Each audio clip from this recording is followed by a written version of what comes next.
Welcome to Cocktail Hour.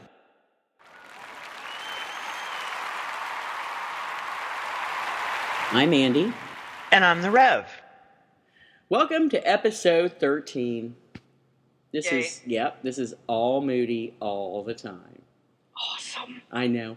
But first, we're before we get into all that, today's drink is a suggestion that Colette gave us for the show, and it's called the Ultimate Black and Ginger, and it's equal parts 12-year-old single malt Scotch whiskey and a ginger liqueur. I can't even say the name. I'm not going to worry about it. We'll post it on the show notes. Anyway.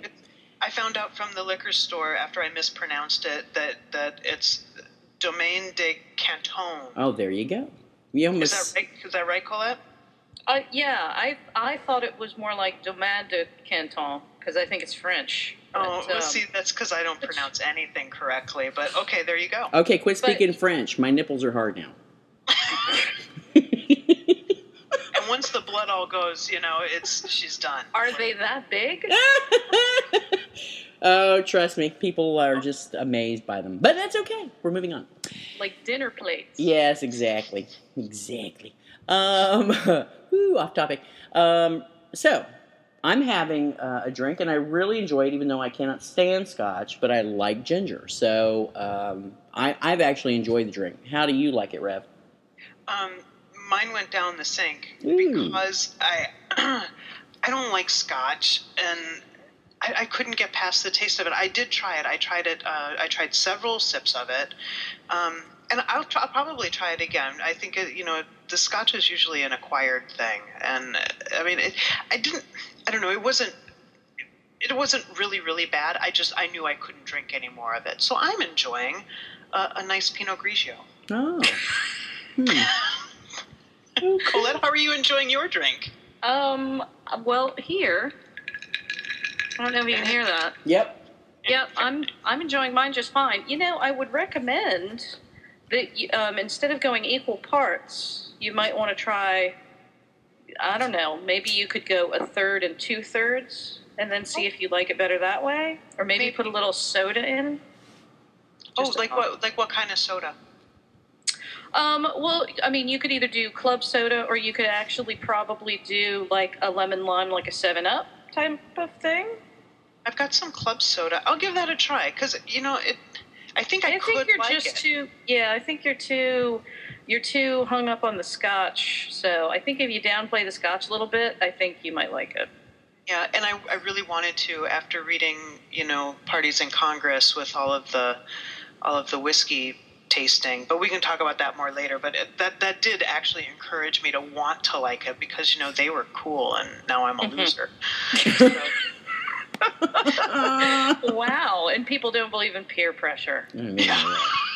I will drink more, I promise. Wow, fictional characters are pressuring you to drink. That's astounding. A sad person. Okay. All right, so we're past the drink part. Yes. And Congratulations. Well, listeners, as you can tell, Colette just jumped right in as we asked her to when she wanted to. So let me give you a little background about the books that she has out. She has 3, The Sublime and Spirited Voyage of Original Sin. And I believe it was released in March of 2009. And holy crap, it's got winners out the ass of awards. It's got 2010 winner of Alice B. Lavender Certificate for Debut Novel. 2010 winner of Lesbian Fiction Reader's Choice Award for Favorite Historical Book. 2010 winner of Lambda Literary Award for Lesbian Romance. And it has a winner for Reader's Choice Award for Favorite Book Cover, and it was a finalist in 2010 for the GCLS Goldie for Debut Author. Such accolades. Well worth it. That was very, very good. Yeah. Very Well, good. thank you. And then, of course, my favorite, Seduction of Moxie, was released in September of 2009. And we talked about that particular book on our very first inaugural broadcast of Cocktail Hour, which I promptly, didn't do my best, but I tried and realized that summarizing books was not my forte.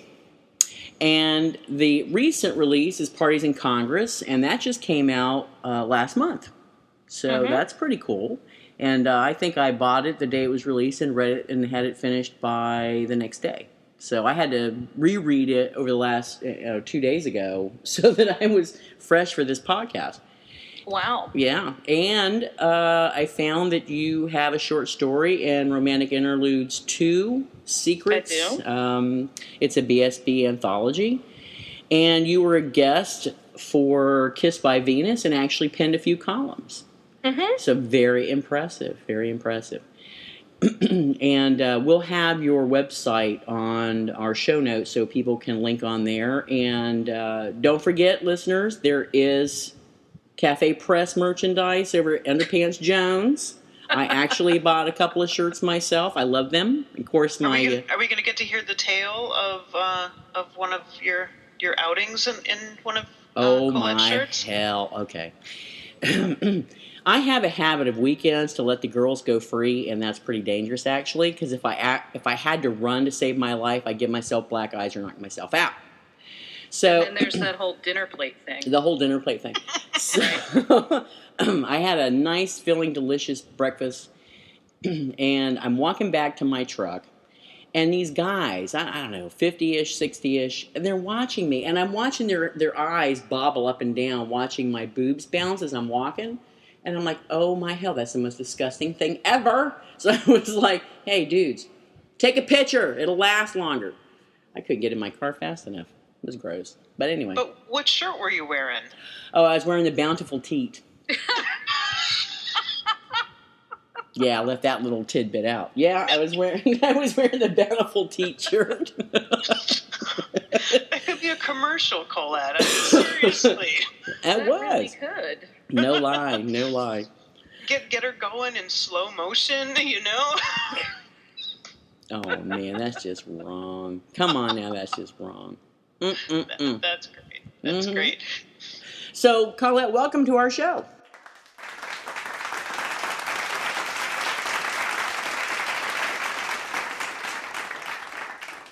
Thank you. Yes, I've already, jumped all over everything. No, been somewhat insulting, but outstanding. Mm-hmm. I'm glad to hear that. So we're gonna focus primarily the beginning of the show on Parties in Congress, but I'm sure we're gonna segue into the other books because it is all moody all the time today.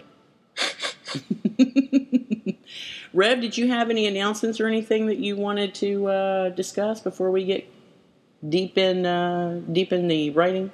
Deep into Colette? Yeah, I was trying to find a way not to say it. That's why I was stumbling. And you'll notice that about me. When I stumble, it's because some 14-year-old boy comment came to mind, and I don't want to, let that go. Seriously, if you're going to do it on any show, I'm fairly certain that this is the one just to let it fly. Okay. That's probably fair. Mm-hmm. Yeah, because I frequently battle with my inner fifth grader.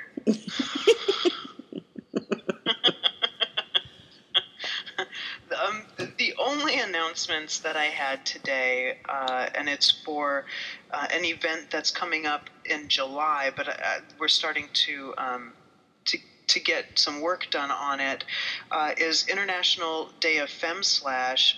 And in conjunction with that, there is a online FemSlash.con going on. IDF is slated for Saturday, July 16th, and the FemSlash.con is going to be taking place that weekend, the 16th and 17th. There doesn't appear to be much in the way of information out there right now, but just keep that in mind as you're moving through your spring and summer. Cocktail Hour is signed up to be an affiliate for it, and somehow I ended up on the committee, which I am not sure what's going on with that, but I'll help where I can. Other than that, I don't got much. All right. Yay. All right, then. Okay. So, Rev, would you like to summarize Parties in Congress, or has Colette decided she wants to do it? I want Colette to do it. Oh, okay. You all don't have right. to if you don't want to. Well, it's fine. Because, fine. we'll just ridicule you later if you don't, but it's okay. Well, I don't know why you'd have to wait until later. That's just poor time management, if you ask me. That's what my boss says. Oh, Lord. Oh. We both just kind of let that go. Yeah. All right, so Parties in Congress. It's mainly about an Indian American girl. Well, she's not a girl, because that makes it sound like it's some kind of kiddie thing. But young woman, Bajal Rao, who is given an opportunity to have her first job in politics. She lives in D.C. Her roommate is kind of a crazy person. I love crazy roommates. Mm-hmm. That's just one of my favorite things ever. Mm-hmm. And she ends up getting hired on as a researcher for a Republican congressional candidate, in spite of the fact that she is gay.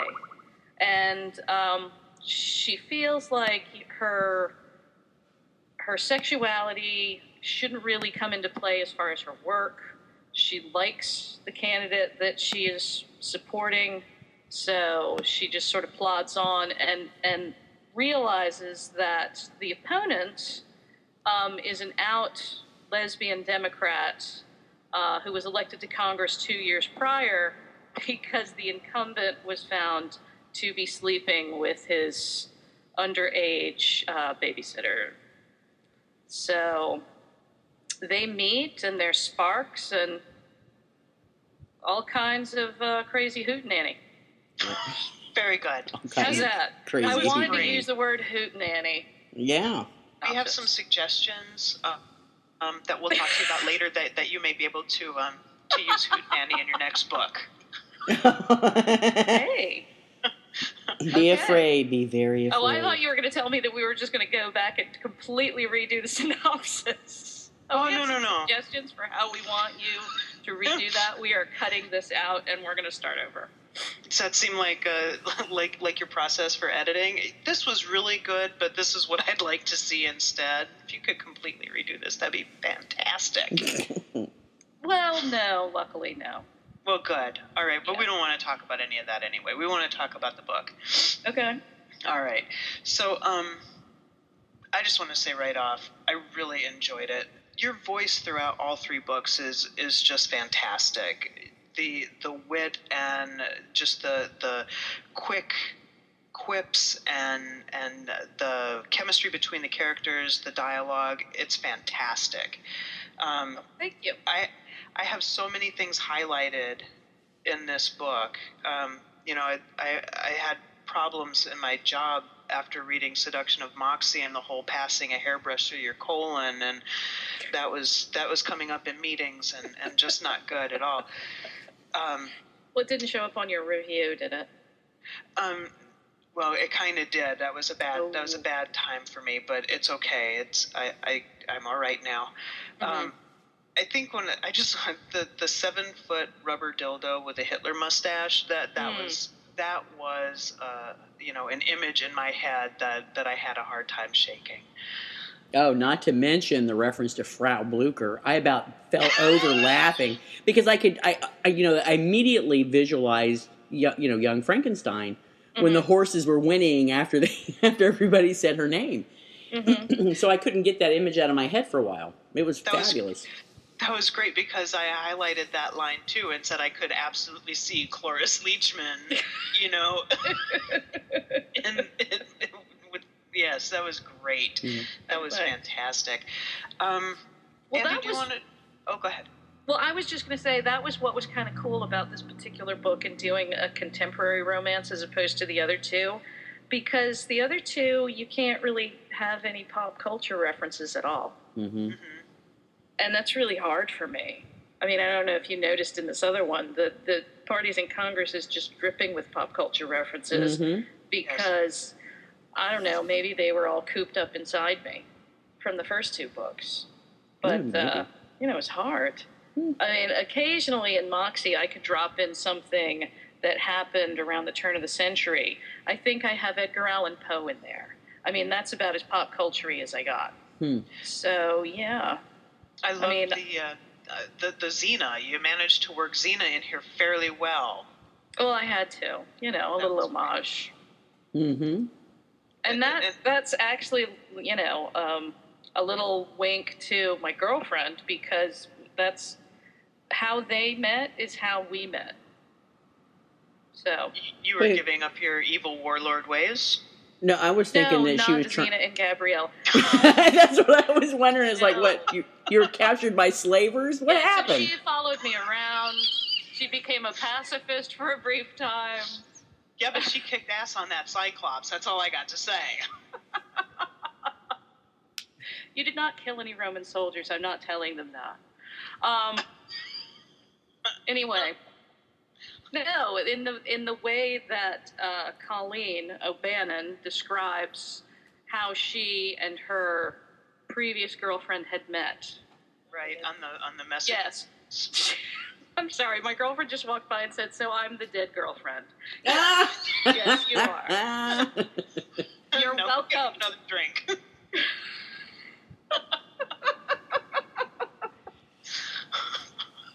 Very nice. Very nice. I love when Bijal is thinking about getting another puppy, and she's like, "What were one of those other characters? Chlamydia? Oh no, wait." Yeah, no, that's wrong.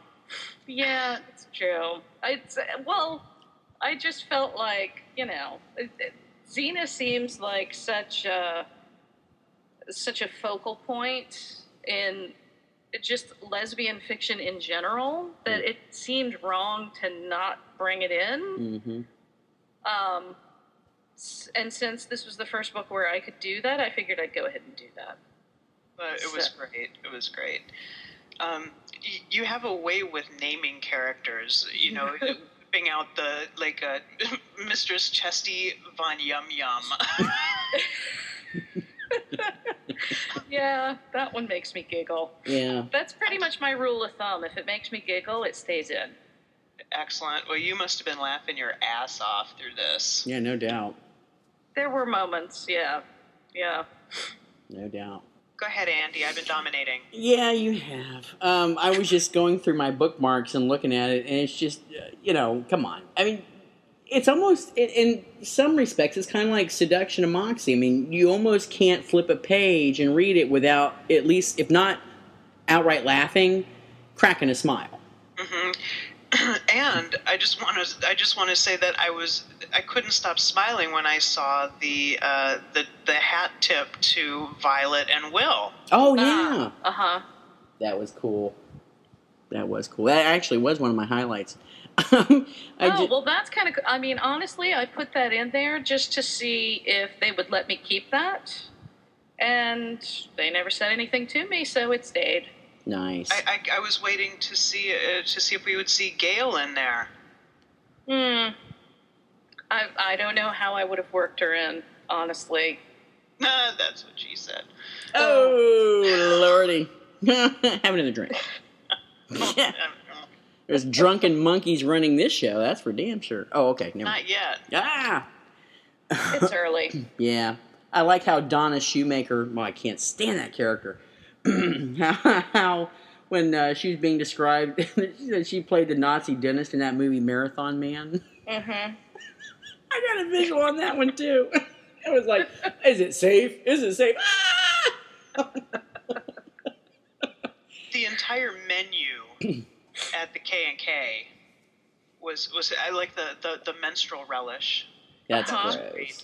Next time I go to somebody McDonald's, just I'll try that. sent me an email about that, specifically the menstrual relish, just a couple days ago. That was interesting. What'd they say? They enjoyed it. Ah. But that was the specific reference that they gave. Oh, okay. So what would mustard be? Oh, I don't know. I mean, I'm not a condiment aficionado, but I don't know.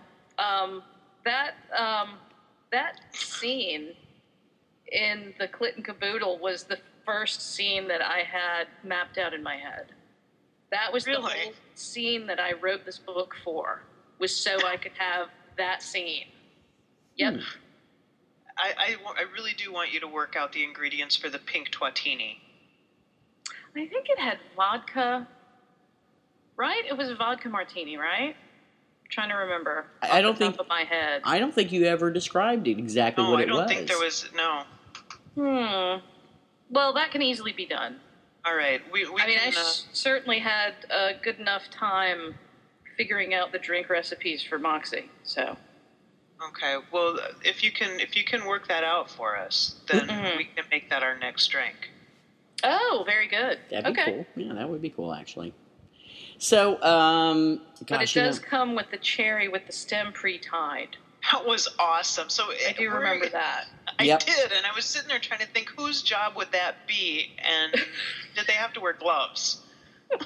Well, if they're putting their saliva on it, depends. I mean, if they're doing it with their I don't know if they're doing it with their mouths. Hey, well, it could be real personal service. You know what I'm saying? It could be, but like with Rachel Maddow says, don't eat the garnish. Exactly. That's true. So we could actually sit here and read passages from the book, but I think that would be a little on the board. I mean, it wouldn't be boring because it would be funny, but I don't know. No, I don't think that's quite a good idea. So tell us what inspired you to write Seduction. I'm sorry, my girlfriend just handed me Parties in Congress. Yes, it has vodka. Oh, sorry. Keep it showing up. And the only reason that I know that is because we mentioned that she grabs a bottle of vodka by the neck. So, but there we go. Okay, I'm sorry. So your question, what inspired me to write Seduction and Moxie? Yeah. I mean, honestly, I just wanted... If you want the God's honest truth, the only reason that I write any of these things is to see if I can do it. Yeah. So I sat down to write Original Sin because I wanted to see if I could write a complete pirate novel from start to finish. And I was like, well, I'm just going to write a book that I would want to sit down and read. Mm-hmm. So, damn it, it's having lesbians in it. And they're going to have lots of sex. Lots of nasty pirate sex. And that's just how it's going to be. And that's how it was. So then when it got published, I was like, sweet. So then the thought was, I really would love to know if I can sit down and write a screwball comedy the way that, like, Bringing Up Baby or My Man Godfrey or Stage Door. I mean, if you see those movies, they are just talking a mile a minute, and they're hilarious. And that's exactly the feel of Seduction of Moxie. I mean, it is so fast-paced. The dialogue is just firing back and forth, and they're on. Every conversation is just, when you think that you just need to take a break and a deep breath, you can't, because there's just one more thing around the corner. It was just fantastic. Just fantastic. Well, thanks. I mean, I really enjoyed writing that book because I would just work on the dialogue until I would laugh until I peed a little, and then I would know, okay, this scene is probably close to done. Oh, that's just hilarious. It was pretty much my goal. And honestly, I really didn't know if I was going to be able to do it, and I certainly didn't know if I was going to be able to maintain that kind of feel throughout the entire book. So when I finished it, I really felt a sense of accomplishment because I felt really good about it. And it's completely different from Original Sin. Mm-hmm. I mean, it's a completely different feel. So I've had a lot of people, I mean, I think that Seduction and Moxie is a real acquired taste. I think you're either going to love it or you're going to be like, what the hell is this? I read a book about some pirates and I thought it was all right. And then I picked this up. I mean, because I have had people be like, "Yeah, I just couldn't get into that." Really? Yeah. I don't want to know those people. Yeah, because frankly, I don't want them as friends. No. I'm just kidding. As a matter of fact, if you have liked us on Facebook and you didn't like, unlike us. Wow. Ooh, we don't. Yeah, we just don't want that. We don't. Some of the same feel from Seduction of Moxie, you can feel that again in Parties in Congress. I did want to talk about the like in Seduction of Moxie.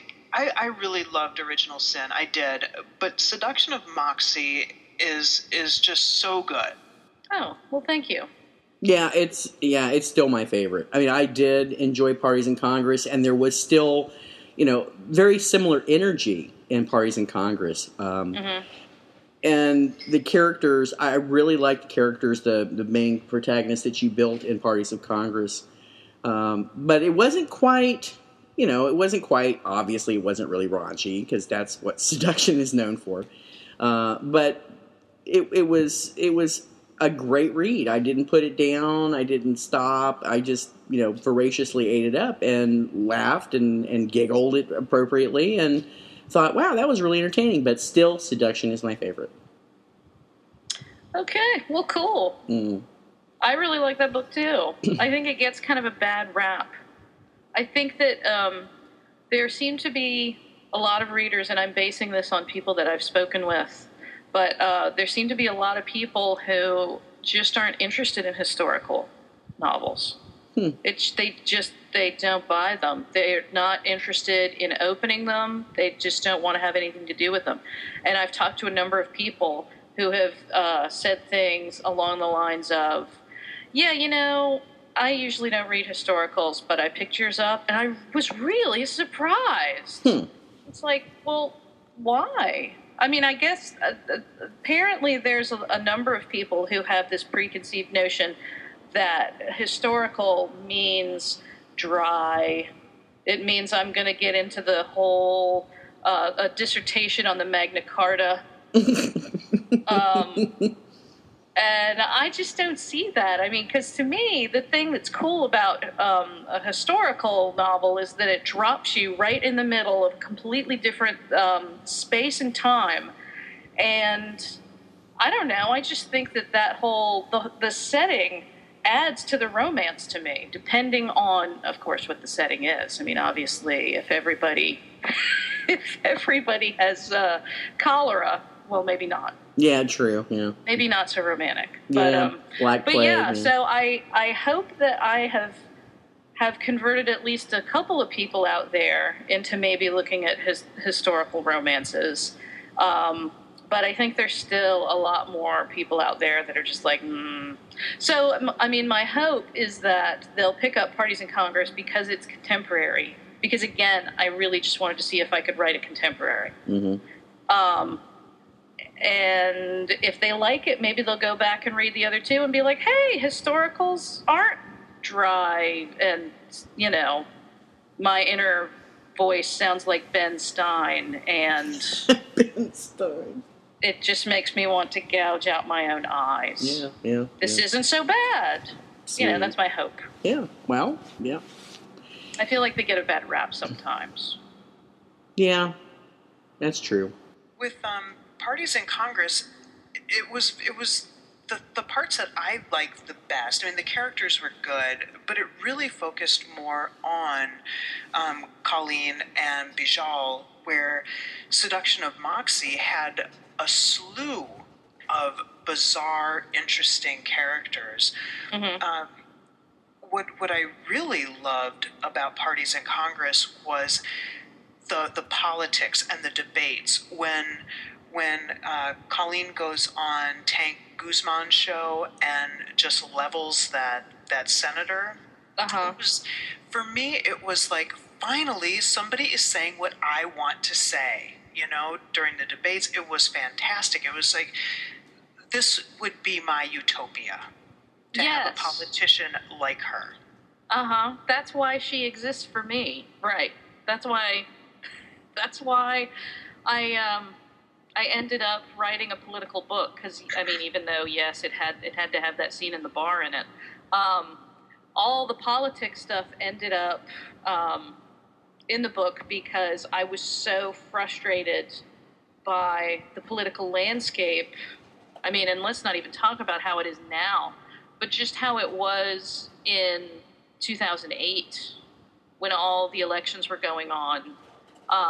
Colleen O'Bannon is the candidate that I wanted somewhere out there. I wanted her to be my congressperson. Mm-hmm. And she says all the things that I wanted somebody to say. And she doesn't kowtow to lobbyists, and she doesn't pussyfoot around, and she doesn't play political games. She's not into the gamesmanship. She has scruples, and she has stances that she does not deviate from, because that's just how she feels. She has that kind of strength of character. And I realized that she is like a unicorn or a leprechaun. Yes, a leprechaun riding a Sasquatch on a unicorn. While eating a unicorn, yeah. Right. It was important for me. I mean, I guess that's how I dealt with the 2008, when really, like, all through 2007.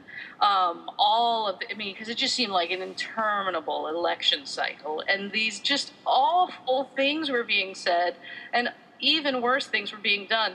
So the only way that I could personally cope with that was to make my own reality, which was, I have this candidate, and she's awesome, and she does and says everything that I want her to, and then there's all these ridiculous things that happen. And just so you know, all of those horrible faux pas that happened throughout that election are based on infection. are based on actual things that have happened to real candidates. I mean, granted, the infection thing. Okay, I don't know where that was. Just inspired serendipity, But yeah, like the mic gaffe, come on, that's happened 100 times. Yeah. I mean, it even happened to Bush and Cheney. They called some guy an asshole, and their mic was on. Yeah, I mean, it just... But the Thai food, that was... Well, that's true. Great. Okay, but you know what? That whole, that particular debate with Janet Denton... And granted, when I read that scene, that's one of those ones that makes me pee a little. So I knew that I wanted that scene to stay in. But right after I just finished up the manuscript, like for its main edit, and then the debate came on with Jan Brewer, the chick who was governor of Arizona. Yeah. Where she just sat there? Yeah, and she just completely blanked.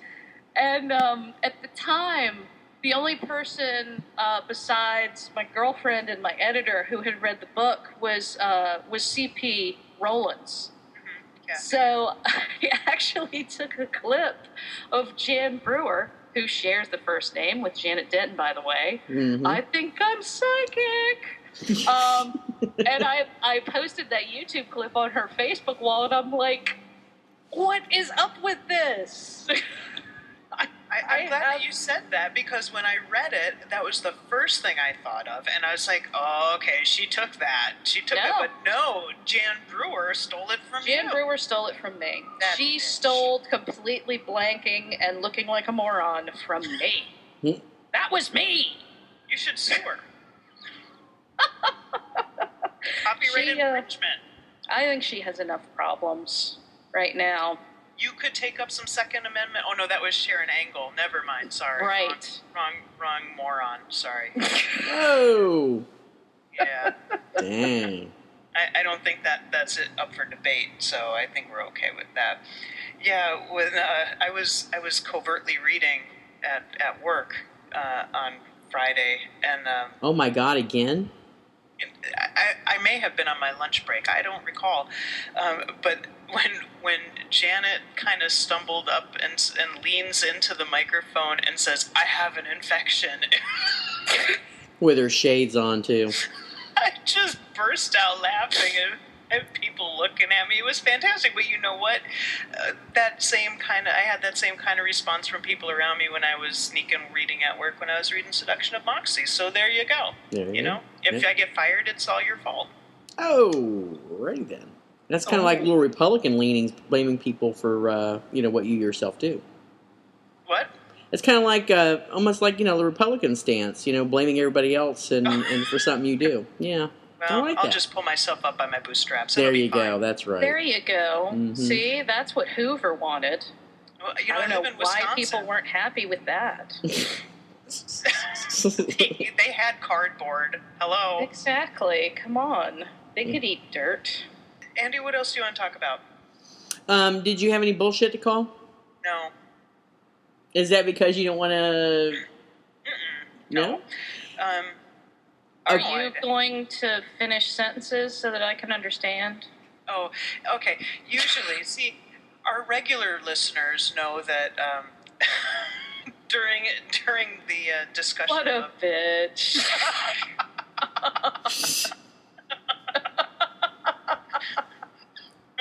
I tell you, this is the most fun I've had doing this damn podcast ever. This is great.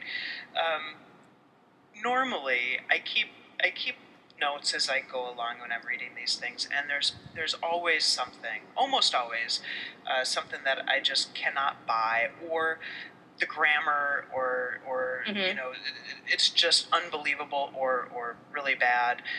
So there are things I'll call bullshit on. And no, I don't have anything to call bullshit on. I kind of do, but it's not calling bullshit on you. It's calling bullshit on somebody else who reviewed Seduction of Moxie and had a problem because some things weren't historically correct. You know what? Who gives a shit? You're not reading this this is not a historical, novel per se. And fuck you. Well, but you know what? Yes, it is. Because, I really spent a lot of time researching all that stuff. And, down to things like the etymology of the words. And I know that, we've talked about my flagrant overuse of the word douchebag, and that douchebag wasn't really used as a pejorative back then. That's right. I researched that. Douchebags were used a lot. That's right. So, Did you know that I called bullshit on that before? Yeah. Okay. Yeah. I think that was out there on Facebook, so... It was? Yeah. I might have been drunk. So I was going to call bullshit on that. Oh, man. Oh, God. But they were, and I tell you what, I reread that scene...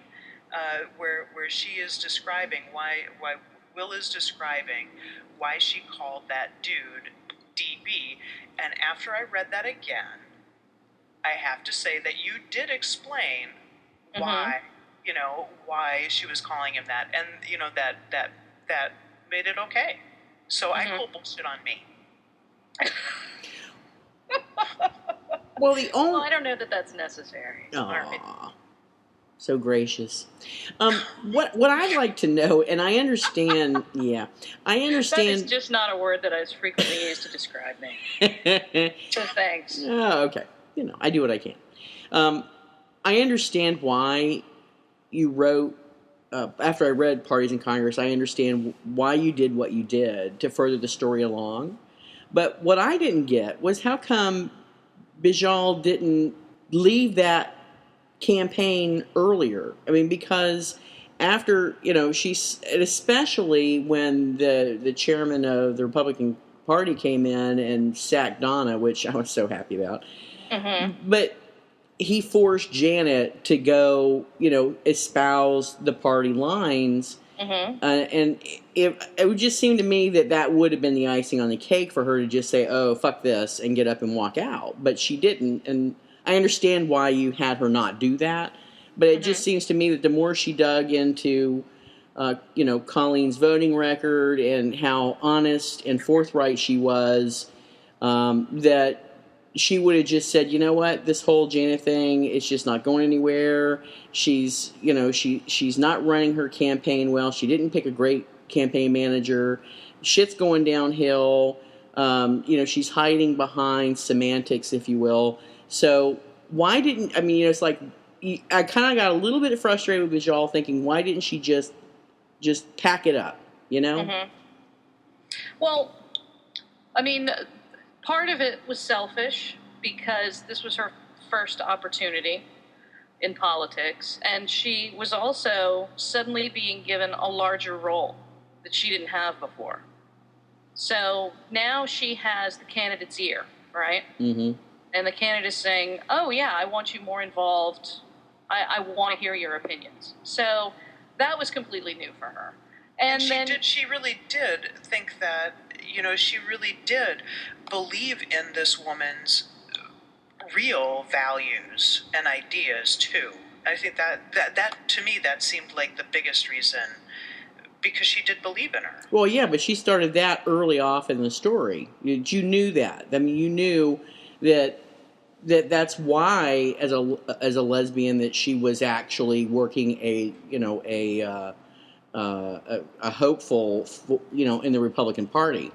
So, yeah, you knew that. But she said that later on, too, though, after Donna got sacked, that, now maybe, maybe she'll be able to have more influence. And then after that dude came, then, I don't know, then it just seemed like she really wanted just to stick with it. And besides, her girlfriend was a Democrat, and, even though she's respectable and all of that, still.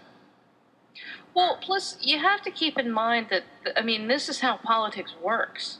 Things get said and promises get made, and, basically, they stand up on a podium and they lie their asses off, knowing that they're not going to vote for any of this stuff if they actually get in office. And, as amazingly hypocritical and horrific as that sounds, that's really the way that it works. We're seeing that now. Yeah. That's just how it is, and it's always been that way. So, they'll stand there. Look at Mitt Romney doing his magic dance to try and talk about how he doesn't like health care reform, and how a mandate is somehow socialist, but when he put it through in Massachusetts, it wasn't. Come on. Yeah. That's just how it works. So, I think there's a certain level of expectation that people are talking out of two sides of their face, and that they're going to make statements, and they'll have to toe the party line, and they'll have to dance around certain issues. And then once they get in office, the hope is that once they get in office, they'll do what they want to do. It's kind of what all of us were hoping with Obama. When he got elected, that man stood there in those debates and told us he didn't support gay marriage, and told us, that he favored civil unions, but But, did we really deep down believe that? Didn't most of us think that he was just saying that because that was what it took to get elected? I don't know. Yeah. I hoped. Yeah, exactly. And of course now there's all this talk about his viewpoint is evolving. And most people feel that evolving means that by the time the 2012 election comes, if he's reelected, at that point he'll do what he wants to do, because he'll be at the end of his term limits and he won't have to pretend or kowtow. That just sucks, though. Well, we don't want to get into that too much. Well, I think we've already jumped that fence. All right. Well, let me take it back to the book then. There was a lot of I guess I'm going to call a little bit of bullshit. Okay. There was a lot of the hiding and all of the hiding and the subterfuge and all of that really built up the relationship between Bijal and Colleen, was so that they wouldn't get caught and there would be hints of impropriety or whatever.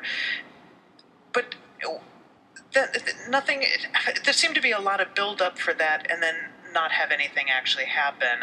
Especially, I guess I had expected to see something come of their relationship being exposed, particularly after they came back with the congressman who took Cha-Cha stains on the trip to Afghanistan, and Colleen is making this kind of this big deal about the fact that he took his mistress along, not to equate the relationships at all, but to take that moral high ground about improper relationships. And I was surprised that didn't come up for them.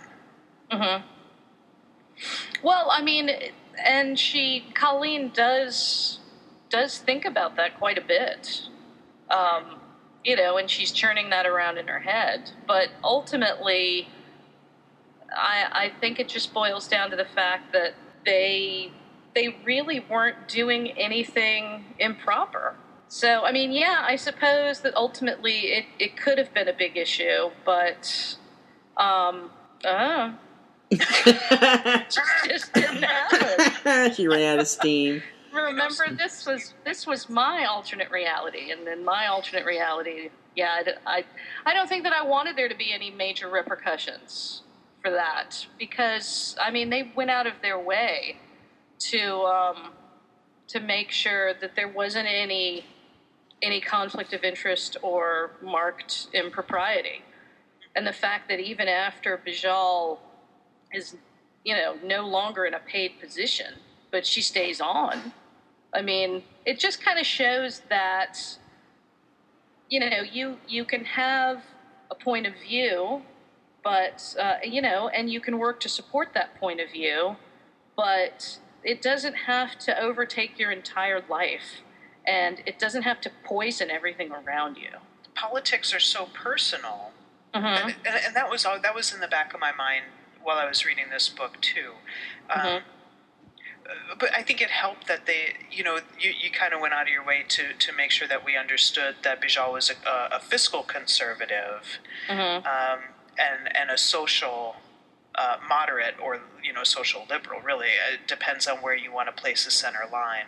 Right. But, I would imagine that would be difficult, but, it worked for them, and it certainly allowed for a lot of good dialogue. Yeah, no doubt. Yeah, I mean, honestly, the kernel of this kind of came from, I mean, have you seen Mary Madeline and James Carville? Oh my God, that guy is hideous. Well, he's like a deranged Muppet. I don't, there's just something wrong with that guy. Not that I don't agree with his politics. And his wife has no soul, but... And now apparently that's the trade-off that they've made, the deal that they made with Beelzebub. I agree, yeah. And I thought about it. You have to keep that they were in the back of my head through this, too. I don't know of any other real public ones. Right, but I mean, those two headed up the campaigns. I mean, he was heading up Clinton's campaign when he was running against H.W. Bush, when she was heading up his re-election campaign. So they directly, and they were dating then. Oh, I couldn't even imagine. Yeah. I know, it's astounding to me, because, I mean, to me, politics is such a major thing. That, I think it would probably be hard to be able to set that aside. But people do it all the time. I mean, I know all kinds of people who one is a Democrat and the other one is like a Tea Party person. And my thought is, how do you get in bed with him every night? How do you not stab him in his right through the evil heart? But, I mean, somehow it's not an issue for them. They figure out a way to work around it. So, I mean, that was another sort of challenge to me was, first of all, can I write from the perspective of a Republican? And she's not even like a hardcore Republican. She's really more of an independent. I think she's a Democrat and just hasn't come out of the closet yet. I mean, because Republicans have gotten pushed so far to the right. I mean, the notion that she is like a moderate Republican, that makes her an independent. I mean, the boundaries are all over the place now. But, I mean, I really wondered if I could write from her perspective believably, and if I could make her a sympathetic character. And, I mean, that's part of why all those awful things happen to her. Oh my God, wallowing in the mud. That was fantastic. And the quesadilla being a euphemism. My wife actually had a comment on that one. I don't remember. Oh, something about, well, at least it's not the same old taco joke. But the quesadilla juice, that was good. Thanks. Yeah, that was good. Yeah, I don't know where that came from. It just sort of happened. As apparently you've got the skill to do it and pull it off, sister. I gotta say. Oh, well, that's good to hear. Yeah. Well, Andy and I had some ideas for your next book that we'd like to run past you. We had a brief discussion of this on Super Bowl Sunday, but I think you blew us off. So we'd like now that we've got you on the phone, we'd like to. I blew you off, really? Well, it was a Super Bowl. You may have been excited. I don't know, but I probably wasn't excited about the Super Bowl. Oh, well then, yeah, you blew us off. So we were thinking about a Western. Oh, no, I remember this conversation. Right? I have totally considered doing a Western. I mean, you should. The thing for me that I can't wrap my head around is when people say, oh, are you going to do a sequel? Because, I mean, really, when the purpose of a book is to sit down and see if you can do it, the last thing you want to do is do it again. You know what I mean? Yeah, and honestly, there are a lot of books that scream sequel, but I don't think I've ever thought that with yours. Oh, well, good. Andy, have you? Yes, actually, because I like those damn characters in Seduction so much, I want to see them again, just because I'm greedy and selfish. Mm-hmm. Well, I understand. Mm-hmm. I mean, come on. How could you not love those characters? I mean, come on. Will, Julian, come on. They're great. They are a lot of fun. Smokey Bender, I'd like to see him in another one, I tell you that. All right, you know that Smokey Bender was based on a real guy. No. Yes. Not the guy in Pink Flamingos. What? Pink Flamingos. Pink Flamingos. The movie with Matt Dillon? No. Lordy. The John Waters film. You're talking about the John Waters film? No, I haven't seen it. No. Oh. Wow, that is the only movie I can honestly say that disturbed me. Oh my God, it was so bad. Isn't that the one where Divine picked up a little dog shit and ate it? Yeah, that's the very end. Ugh. And it was real dog shit. It was real dog. She shoved him out of the way as it was falling out of his ass and ate it. But do you remember when they were having sex and he had the chicken? And do you remember that, Andy? No. Can't say I remember that. They killed that chicken. It was horrible. But they had some guy in there that during a big party that just the whole movie. The premise of the movie is they're trying to determine who is the sickest person alive. But there's a guy in the movie that does things with his asshole that every time I read about Smokey Bender, I can't help but get flashes. Yeah, the whole movie is very disturbing. The Divine has some women held captive in the basement, and her butler jerks off in his hand and inseminates them, and then they sell the babies to lesbians. Huh. Wow. It's from and people are upset about Moxie being raunchy. Right. See, that's what you need to do. Every time somebody says something, say, "Oh yeah, go watch." Well, no chickens were harmed in the making of my book. I'd like to see that in the disclaimers of your next one. There you go. Nobody ate dog shit in mine. Yeah, that's just gross. That's why you're a class act. No dog shit was eaten during this making of this book. See, now you gotta look at the bigger picture about this Western thing. Okay, you've got horses, cows, bar girls, chickens, pots. I mean, if there's a farm, there could all be kinds of chickens that we'll allow to live. That's right, and brothels, saloons, Native Americans, yeah, bad guys. Mm-hmm. Look, you don't have to sell me on this. I love westerns and hootenannies. Oh my goodness, it'd be like a hootenanny in our mouths. It could be. It could be. Where you want to put that? No, I'm totally down with doing a Western. It's just, I don't have any ideas to do a Western right now, but I would love to do a Western. Just, see if I can do it. What are you working on now? Right now, I'm actually trying to see if I can do something a little bit different. Of course.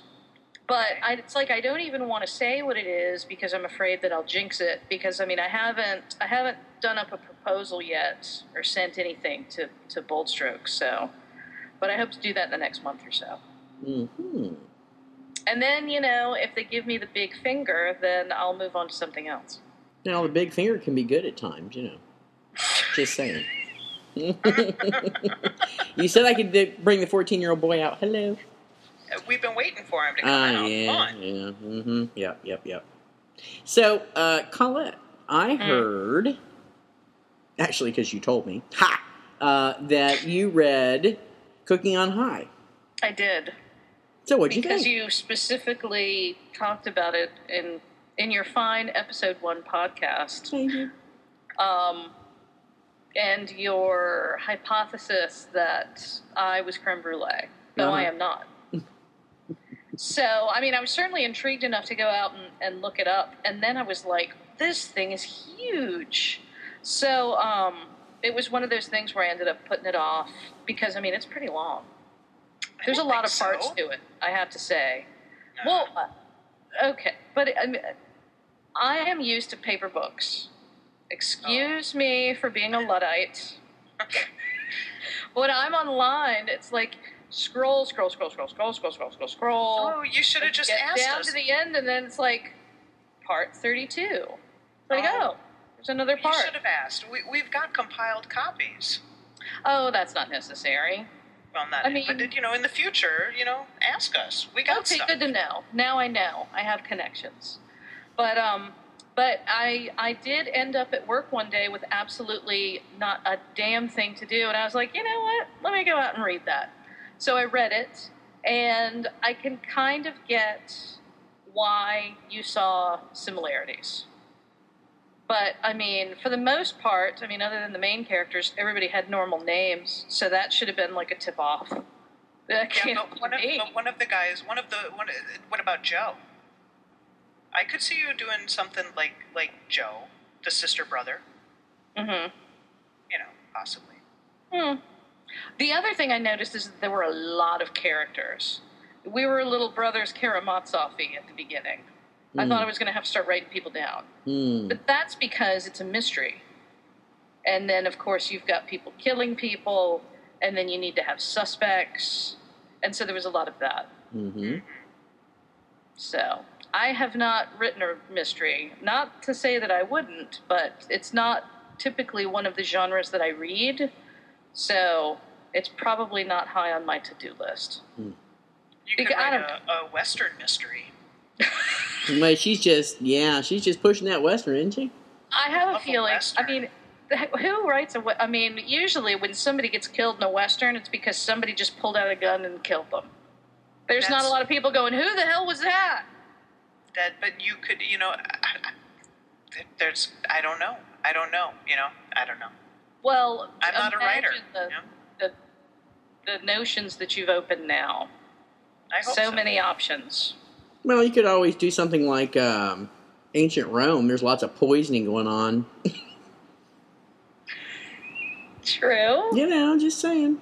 Lots of, I got to kill off the grandkids. I got to kill off the uncles and aunts. And so what I'm getting from you guys is you like lots of death. Is that what I'm getting? No, I'm the sex girl. But not in that order, right? No, not necessarily. Death isn't necessary, no.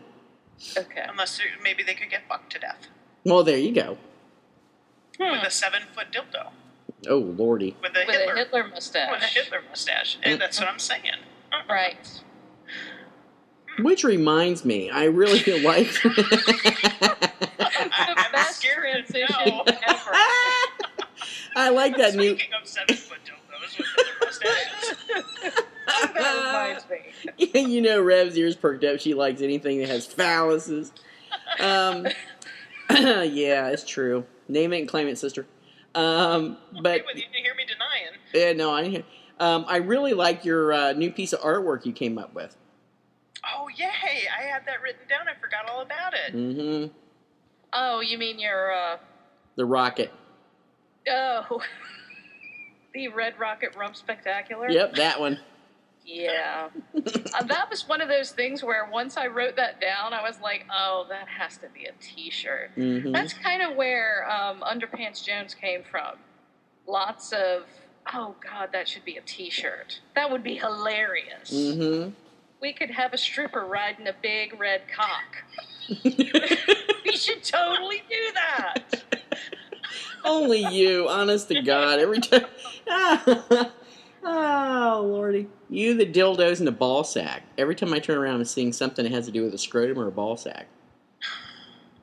Really? Yeah. I am not usually Ms. Ballsack. Well, I've seen stuff on Facebook, and ball sack came up in parties, which I was laughing about. And I believe Harry Balls was in there also. Yeah, I think so. The scrotum cake or whatever the hell it was you posted once with that. I was like, what? A scrotum cake? What the hell? No, it was a cake made out of cum, which is... Oh, Lordy.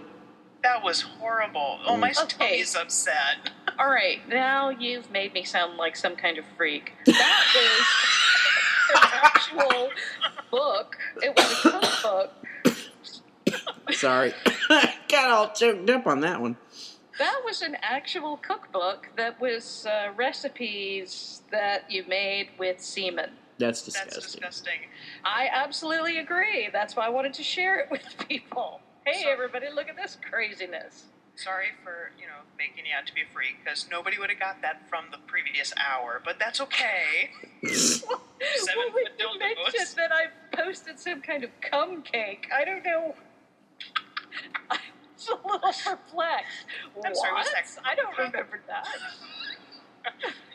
That was, I can't get, I didn't have the image in my head. No, it wasn't. I think it was flan. Oh, it was fun. You're right. I thought you said it was fun. No, I did not say that. It was flan with a lovely glaze. Oh, gross. Yuck.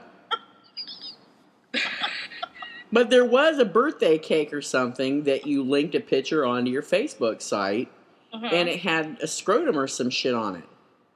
It was like the shape of a scrotum or something. Shit. I was like, what the hell? Are you thinking of the one that had the big uterus on it? I don't recall seeing a uterus. I do not remember a ball sack cake. Now, granted, I drink a lot. But I just feel like I would remember that. Well, I got menopause with a big nut sack on it. I got menopause. Who knows? I don't recall a big uterus, but yeah. I don't recall those. I do recall the picture you posted of the dog trying to screw the child. I remember that one. No one is ever going to buy my books because of this. Do you want us to cut that out? We can cut all that out, Colette. That's okay. The people that listen to our show are going to run out and buy them because of that. Yeah, probably. Probably. I'm sorry, that picture makes me laugh every time I look at it. You're not peeing a little right now, are you? What? What was that? I said, you're not peeing a little right now, are you? No, right now I'm good. Okay, good. I made sure that I handled that before. Okay, good. Excellent. Well, is there anything else that you want to talk about? I imagine we're running out of time. I don't know. I mean, I do have another short story out. You do? Where can we find that? That came out in the anthology, is it Best Lesbian Romance 2011? I think it came out by Claes. January 1st. Well, clearly you need to update your website, sister. I do need to update my website. I agree. Mm-hmm. I We'll make sure that we'll get a link to that on our site, and that comes out on the iTunes and everything too. Cool. Oh, and can I say, I really, really appreciated the efforts that you did for our Cocktail Hour logo. Yes, superb. Oh, well, you're welcome. That was kind of fun to do. That was another one of those things where I was like, well, I wonder if I could do something. I'm glad you have this curiosity. Mm-hmm. So Colette has offered to do a giveaway of one of her books. We have a trivia question, and we will take until I think we should let it run until the next episode tapes. So, Andy, what day is the next episode taping? It's 2 weeks from today. Yeah, you say that earlier. What's today? So the 19th would be our next show. Okay, so everybody has until the 18th. Everybody has until the 18th to post their... No, you have to mail it in, I think. What do you think? What, you like email? Yeah, we've got an email account for the show. Yeah. Because, once somebody posts the right answer, then really, what's the point? I like it. Let's do the email. Okay. So everybody has an opportunity to email the answer in. Here's the question. It's this comes from the book The Seduction of Moxie. The question is, what does Lyle from the Garden of Allah wear as a hat? And we'll take any variation of the answer. It doesn't have to be incredibly specific, So you can email that to cocktailhour.show@gmail.com. And I will post the question and the email address on the site, so you can if you don't have to worry about writing it down. If you're listening to this in the car on your iPod, don't kill anybody. You can go find it later. Okay. So there you go. Are you gonna tell them what they did read? I miss something? Only one person. Oh, you get a damn book. Didn't I say that? No. I didn't. You get one of Colette's books, and either you can pick it or we'll pick it for you. I thought it was going to be of their choosing. That's what I said. They can pick it or we can pick it. It's up to them. Gonna pick some book for somebody. Dang. All right. And Yeah, because what if you guys pick the Bible?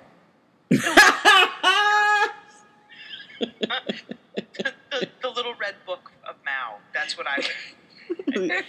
The Art of War. The Kama Sutra. There you go. Yeah, Colette, you want to sign the Kama Sutra for us? Oh, That would Lordy. be awesome.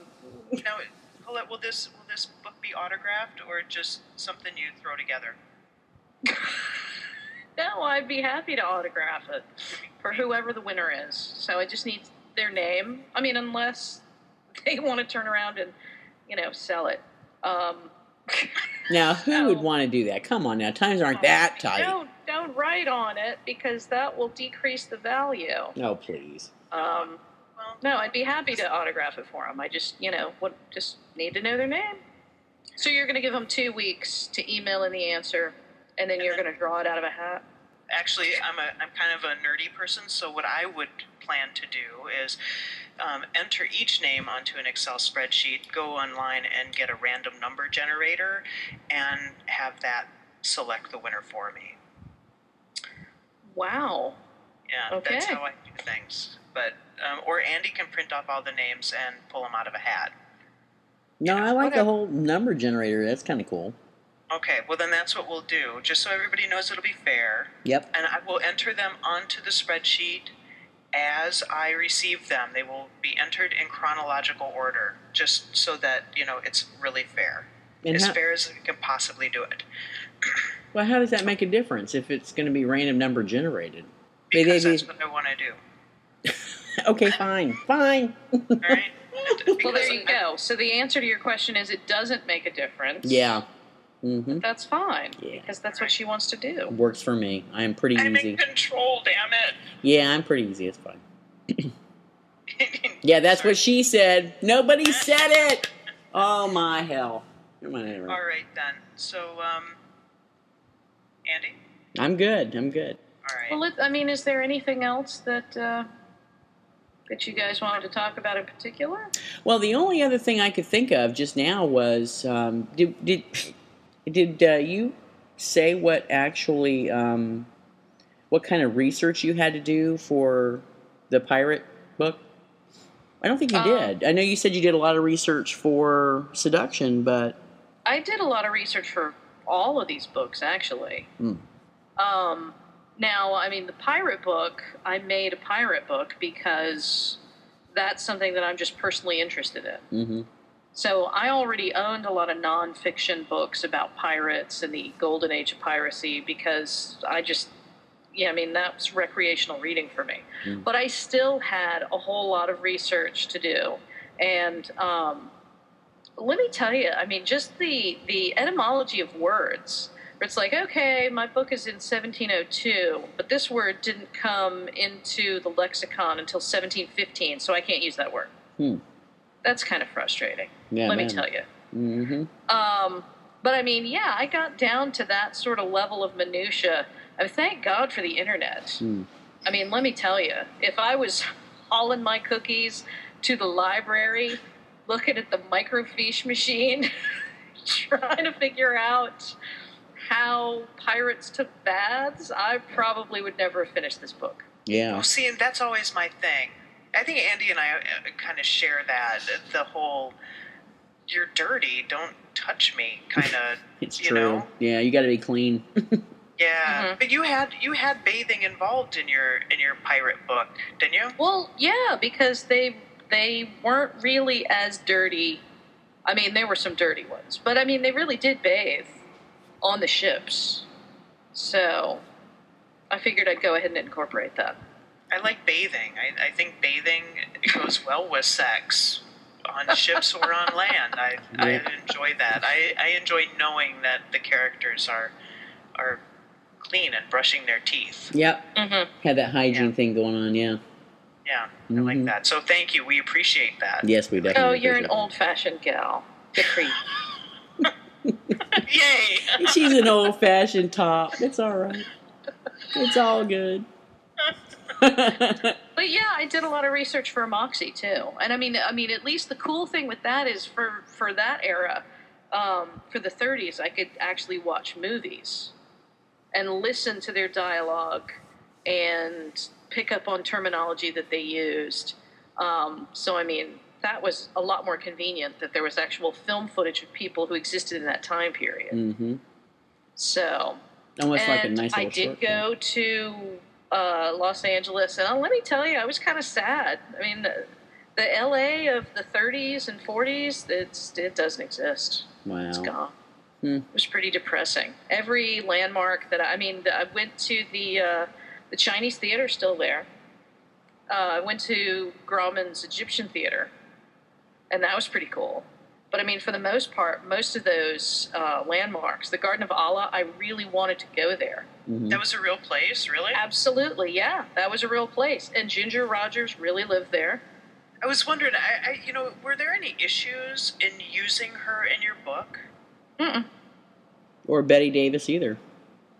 Oh, that's right. Or Dorothy Parker? yes, that was the one I was going for. Or Luella Parsons. Yeah, no, all of those people kind of make a cameo because they happen to be in those places at that time. So, I mean, I researched all that stuff, too. I wasn't sure if there was some kind of legal thing that you would have had to go through in order to use them, or is it just because they're public figures, that you didn't have to, or is that even an issue? No, it's not real. I mean, it's a novel, so it's meant to be fiction. I think that people have written novels about actual characters before. I mean, like, they've been their main characters. So, no, I mean, there was nothing complicated about that. And I tried to make the characters true to who, the characters actually were. I mean, you caught that little reference to Barbara Stanwyck. Yeah. Right? Yeah. I mean, come on. But, I mean, I'm not going to jump out and make any declarations about anyone's sexuality, regardless of how many countless people do so for me. So I'll just put it out there. How many books have been written on that? Yeah. Right, exactly. So, no, I mean, that was one of the things that really made it fun. I was really trying to figure out a way for Lucille Ball to be on that train. Oh, that would have been awesome. But she just wasn't there. She wasn't there then. So I just felt like, I really need to stick to people who are actually in these locations at this time. So Dorothy Parker was in New York at that time, and Ginger Rogers lived at the Garden of Allah then, and she didn't have blonde hair. until later. So, I mean, those were all little things that I threw in. So it is kind of frustrating when I come across a review where they're like, there was no research. People didn't laugh back then. It was the Depression. She clearly doesn't know her facts. Like, okay, all right. Yeah. I don't think it was that bad, the one that I read, but I was told that people in the Depression were sad and that they never swore. Oh, what? please. Yeah. Someone actually said that. Had to have been a Republican. Had to have been.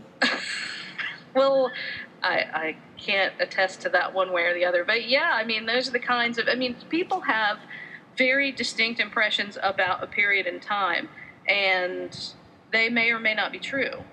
Well, you know, it wasn't called the Depression for nothing, honey. All right? True. I mean, Yeah. granted, it probably wasn't a lot of fun for most of the people who lived through it.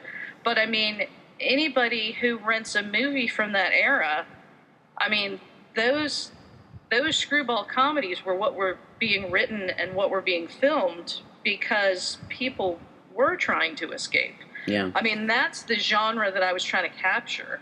I wasn't trying to be with the Joad family as they were migrating across the country during the Dust Bowl. Yeah. And that wasn't really what I was trying to capture. Well, no, really?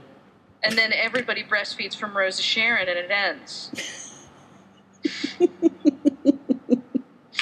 I mean, that's not very fulfilling. That's just my own personal commenting. Dried up milk. Sorry, Grapes of Wrath is a bummer. Yeah, it's depressing as hell. Maybe you could, write a redo of that. Oh, God. Could you imagine? Well, we were talking about the sale of two titties. I mean, come on. Well, right? yeah, that is true. The sale of two titties. I like that. So, One of the columns that I wrote for Kiss by Venus is called Let's Gay Up the Classics. I agree. And I talk about a number of ways that you could make the classics just much more gay. Can you send us a link to that? I would love to. Sure. Excellent. it was Wuthering Heights in there? I believe it was. I think I read it a while back. This is an older article, isn't it? Yes. Yeah, I think I read it a long time ago. So, back to Garden of Allah. It's not there anymore? No. Oh, that's No, so sad. I mean, Alla Nazimova really did purchase it as a home. And then when she fell on hard times, she built all of the exterior bungalows and then sold it. And it was opened as a hotel. And then she ended up coming back. And there was some kind of agreement that she would always be allowed to live there. So she lived in, like, the main house. And then there were all these bungalows that were rented out to all kinds of famous people, like, ultimately, Dorothy Parker, who ended up going west to L.A. and being a screenwriter after she married her homosexual husband. Oh, nice. So, I mean, really, that little scene with Dorothy Parker when she says, I'd rather pass a hairbrush through my colon than move to Hollywood and sell out is just sort of foreshadowing for her. Because ultimately, that's what she does. And maybe her husband passed a hairbrush through his colon. Or maybe she was holding the handle and helping pull it out. I hope it was soft bristles. Woo, Lordy. I cannot attest to that. Senator, I can neither confirm nor deny the softness of the bristles. I have no recollection of that. Exactly. Well, this has been a really fun podcast. It really has. Yay! It has. It's been a lot of fun. There's really not much you can follow up with that whole, passing a hairbrush thing, except to say it was a fun podcast, and we're really, really glad that you came on. Oh, And well, I'm hardly even buzzed. I don't know if that's good or bad, but I'm really glad that you asked, because this was a lot of fun. Mm-hmm. I mean, it's always fun when I get to talk about me and how awesome I am. Well, it's true. No, I can't call shit on that. Stop. Yeah, we got to change that auto signature, Oh, that's right. I've got to remember what that was. What was it? It was Lady Moody, Master of Brunch, and what? Something of Giggles. What? Oh, Generator of Giggles. Generator of Giggles, that's it. Right. Yeah. All right, it's been a fun show. Colette, thank you very much for being a guest. Well, thanks for, enduring me. Thank you, Rev. You're welcome. Thank you, Andy, and thank you, Colette. My tummy still hurts a little bit from laughing and, well, that cum flan, but mostly from laughing. So, you were not supposed to swallow the flan. Oh, just swish it around your mouth and spit. No, I hear that if you rub it on your skin, it's a good moisturizer. Oh, Lordy. See, somebody bought that book. Yeah, no, I'll just keep the gold bond handy, thanks. Uh-huh. All right, so, Rev, what are we going to review in 2 weeks? Well, after a long and arduous debate, we are going to read The Secret History of Vampires by Windstar and Z and Know Me by Katia and Ruiz. And I'm pretty sure that it's Know Me because Colette was kind enough to look it up, but I'm probably murdering the author's name, so, I do what I can. Oh, God. All right, that's it. That's a wrap. Oh, and wait. Oh, wait, not a wrap. But wait, there's more. Yeah, but wait, there's the more. bonus episode, the bonus you bit. respond in the next 48 hours. You'll also get the set of Ginsu knives. Additional shipping and handling. I'm serious about that pink twatini for the next show. Okay, so now I have a deadline. Yeah, you have a take meeting. What was that? What your takeaway for the meeting is to come up with the ingredients. Oh, wow. So it's like every other meeting that I'm on. That's right. We're not putting this one in the parking lot. This one we need to address now. Well, she can do, she can just throw some vodka and some Chambord and something pink. What, pink grapefruit juice? I'm sorry, whose takeaway was this? I'm just trying to be helpful. All right, I'll see what I can put together for you. Excellent. So I have 2 weeks. No. We need a few days for shopping. Oh. Unless it's ingredients we already have. All right, well, I will work on that for you ladies. Thanks. All right. I guess this is the end. Adios, muchachos. Adios. Thanks. Mm-hmm.